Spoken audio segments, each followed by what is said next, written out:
Oke, Umi, apa namanya, Umi menjadi tauladan nih bukan hanya dari apa namanya, para jamaah Umi, tapi juga dari banyak sekali teman atau sahabat dari kalangan Umi, artis-artis yang Umi menjadi tempat curhatan gitu.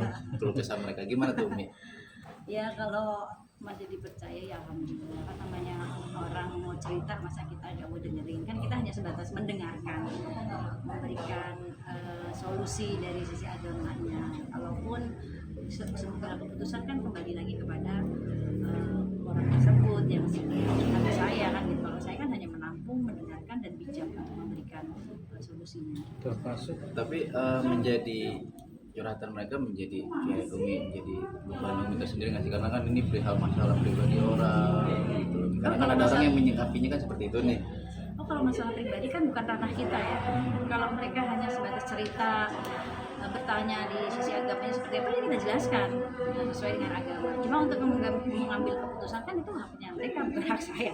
Saya nggak ada ranah ke sana untuk kamu harus begini deh, kayaknya mendingan kamu begini, enggak gitu. Itu semuanya kembali kepada masing-masing gitu. Kita kan hanya sebatas mendengarkan, menampung, memberikan solusi ya sesuai yang ada di dalam agama seperti apa yang baik lah. tapi termasuk mungkin Mawa cerita ke Sumi, termasuk yang Mawa mana ya, katanya memang ada bukan yang mau yang mau pisah sama Suminya, mungkin Umi ada cerita apa gitu. Iya, kalau memang apa namanya keputusannya mau bisa memang dia akan cerita ke saya.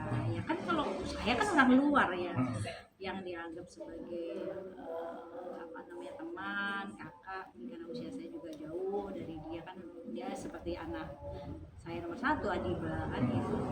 Dan ya mungkin dia banyak curhat aja bagaimana menjalani kedepannya sih. Ya saya bilang kembali lagi kepada kamu, karena kan ibadah ini berumah tangga itu kan ibadah itu, bagaimana kita ibadah yang senyaman mungkin dengan ibadah kita. Maka ya semua keputusan ya bukan hak saya tidak ada ranah kapasitas saya untuk masuk ke situ, untuk campur urusan rumah tangga orang. Tapi saya hanya sebatas Memberikan orang cerita curhat, ya saya memberikan solusi di agama seperti ini.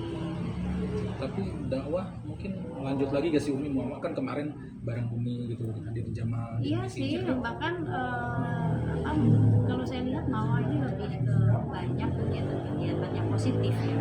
Banyak orang yang mengundang dia mungkin untuk jadi pembicara bagaimana menghadapi ujian dengan kekuatan yang membuat dia, maksudnya dia kembali kepada ibadah gitu, dengan ujian tapi dia tetap struggle gitu. Dan mungkin banyak dia diundang untuk memberikan itu jadi materi, dan dia banyak nanya juga ke saya, maksudnya mau belajar gitu ya. Saya cuma bilang ya sampaikan kuliah hak, walaupun murah menyampaikan yang hak, walaupun mungkin kita nggak punya hak apa-apa, tapi itu semuanya yang kita sampaikan satu ayat yang itu semuanya tentang yang ada di Quran gitu. Dan ya jangan ketika berbicara, satu, jangan menjudge orang, dua, jangan membuka aib orang, udah itu aja. Bicarakan tentang nikmat Allah, ujian aja. Saya ajarkan itu sih untuk supaya berhati-hati, menjadi wanita yang tetap berkelas, berhati-hati dalam bicara, itu aja sih. Intinya tetap pada koridornya dan juga berharap pahala untuk bekal pulang lagi. Iya betul. Dan saya sih hanya bilang fokus dengan anak saja, karena kan dia seorang ibu ya. Karena ibu tuh sama anak itu kan connect nih perasaan hatinya. Kalau ibunya sedih, nanti anak akan ikut merasakan. Jadi kamu tetap harus happy, jalankan ibadah dan fokus dengan anak.